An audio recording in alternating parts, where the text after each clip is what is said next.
So you've probably seen thousands of cinematic images, but never put together the commonalities, these precise techniques every single one of these images are using. I used to really struggle to get my photos to feel cinematic, but we'll cover in Lightroom the commonalities I see every single photographer using to make their images way more cinematic. So if you've got cheap gear, you don't have a 1.4 lens, if you're in a boring location, if you're a beginner, if you're a pro, if you have bad lighting, we're going to go over what I see just every photographer doing and how you can do it to your images. So even if you struggle in camera, you can do so much in editing and all these different styles and themes of a cinematic look that you can do, because getting the perfect colors in camera can be pretty tricky, and Lightroom is just so powerful. If we put the right colors in with Lightroom, we can get these really nice cohesive feeds, cohesive palettes, complementary colors that just really enhance the feeling and the emotion and the cinematic look that we want,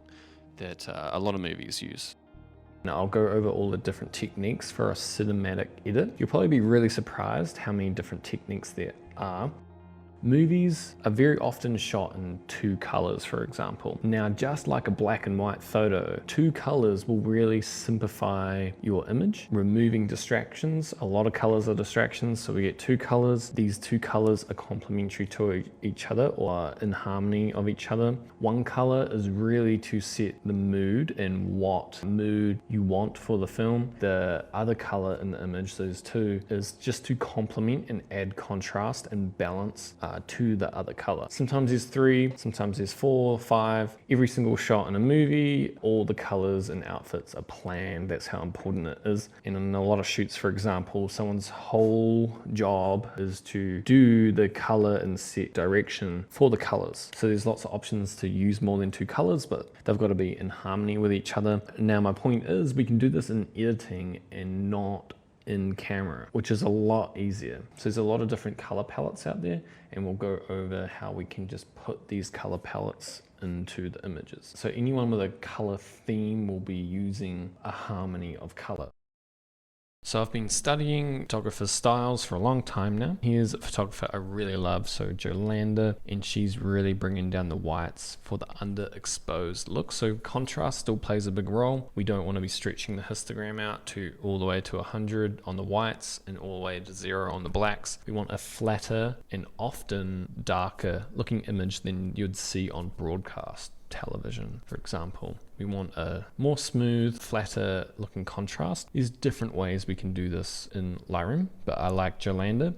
A big emphasis on that for her is dropping the whites a lot, and we'll be covering lots of different styles here. So same with the highlights, we get a more of an underexposed look, and you can see that in the histogram. As for her color palette, she goes very warm, so she's really bringing up the warmth a lot. She's overdoing it to create almost a monochromatic color theme in her image, complementary or monochromatic. So Mitchell, for example, really leans into those really warm tones in the blue tones.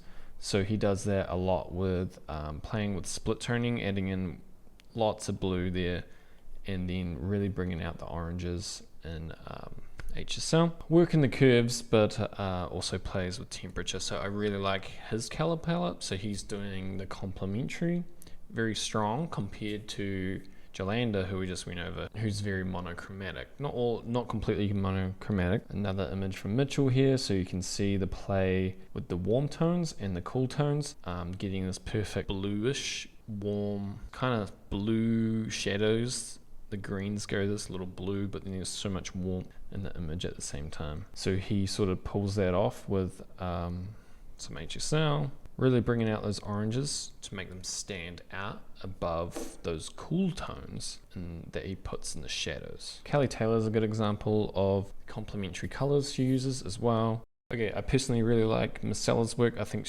super cinematic. So like I said, contrast plays a really big role of reducing the total brightness. The curves play a really big role in this for her, really smoothing and darkening the image so it doesn't have this really bright whites and we don't have really dark shadows, blacks. And then we can also see that same technique up here, highlights down, whites down, blacks up, shadows up, low contrast. So you'll start to see patterns on like what creates a cinematic look. And in this image as well, she's adding in a lot of warmth in the shadows and highlights for this particular photo.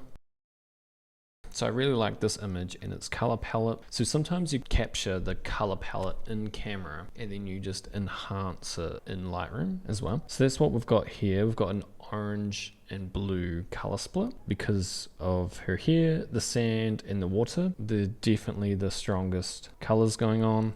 And then we are enhancing that orange and teal with highlights, cool highlights, warm shadows. So I really like Cam's work. Its cinematic look isn't all about color, it's also contrast. So editing, especially like blooming the mids, I see it a lot in the cinematic look. A brighter in the mids relative to your highlights and shadows. Not all the time, but I always quite often see a bump in the mids, and Benny does this a lot, and I think it gives a really cinematic slight bloom and really nice look when you do a curve like that. I think it looks cinematic, off and on, very subtle, but I think it makes it a lot more cinematic. Here's another example. If we just turn it off and on, I think it gives such a softness but yet contrast, a bit of a glow. And then you'll also see, we'll cover soon, but the clarity is also, I see very often for the cinematic look. Here's another example of really cool tones, complementary and warm tones, quite heavy. We're combining that with a really darkening of the image of highlights down and whites down. It creates a really cinematic look. I wouldn't say filmy look, it's more cinematic, but going towards a film look also can make it look cinematic as well. Okay, if we come to this one, this is Manuela. So she's a student on the course and now she's got really awesome edits. So what I like about her style is like she really drops the highlights and the whites and the style gets very cinematic. So especially if you keep an eye on the histogram here, and then after you can see how far away it is from the whites now. And that's a pattern we've seen in this, dropping out those, bringing down those whites and highlights, making it way more cinematic. And then she's also doing quite a bit with the color, complementary colors, warm tones versus cool tones. So shaping lighting is very, very important. If we reset this image, this is what we can do with shaping the light with filters and brushes and such. So here we go, before, after of just the filters. So it's just adding contrast, darkening the image. You can see that a lot in Luke's work, before and after, shaping that light, bringing out the subject, getting rid of distractions, and keeping the image quite dark and contrasted. So before and after, you can really see how we've shaped the light to make it more dramatic, make it darker, highlight the subject. And then another example of really strong filters and brushes that completely change the edit is this one. So bang, and we are really honing in on the subject of the photo there. Characteristic of the cinematic look, I would say bring down the clarity, create a softening, bit of a bloom, make the highlights glow. So we've also got that in this one here. I see it all the time. So back to Benny's one, you can see he also brought down the clarity. Yang's bringing down that clarity, cinematic look. Dean bringing down that clarity. And then Mac bringing down that clarity. And then another one of Mac's bringing down that clarity.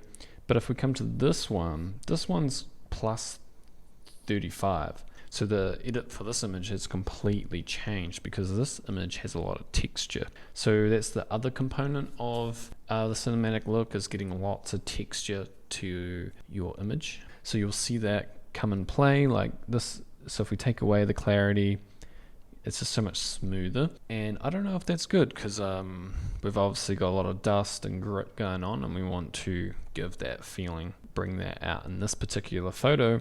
But then if you've got a photo like this, we're bringing down the clarity. And another example of creating glow and texture, bringing down the clarity gives this like bloom, misty feeling.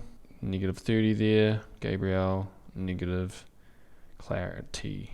by 40. Knowing when to lower clarity or increase clarity makes your images much more cinematic. Okay, another example of warm and cool tones. Whatever his original images, whatever color is in there, he is leaning into that color. So if he's got lots of blues in the original shot, he's gonna push that and enhance that in the editing. So they can come in the split toning here, lots of blues to emphasize the blues. And then if there's a majority of warm tones, this is what we see here, just leaning into those warm tones rather than trying to add some blue. So then when you look at the colors on the feed, you get this complementary split of warm and cool tones, and then also green tones that are on the warm side. But that helps with the balance of colors, like we went over before. Like a dominance to one color helps the balance in your image.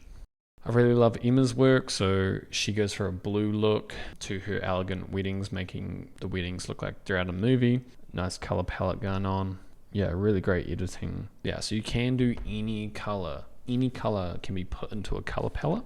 You just need to know how to combine them, make them complement each other, and balance them. A lot of it is a gut feeling, but when you learn this stuff, you sort of realize there's a lot of rules to it, and that you can follow rules and you can create whatever color palette you want. Yeah, Robin also goes for that brown look complemented by blues. You can see here also Robin is dropping the whites, dropping the highlights, underexposed. I'd call the style quite cinematic. So most of the time you want a really dominant color in most of your images, or you need to balance them as a complementary split or 3 colors, but one of those colors needs to be more emphasized and take up maybe 70% of the photo, and there's 20% and 10%. These colors need to be balanced. There's a bit more to it, like intensity of colors. If a color is really intense, there's less of it in the image, creating harmony. All this harmony really adds to the cinematic look that movies use. Join the emails if you want free presets, daily, free trainings, free insights on editing, and yeah, comment down below what you found helpful, and catch you in the next one.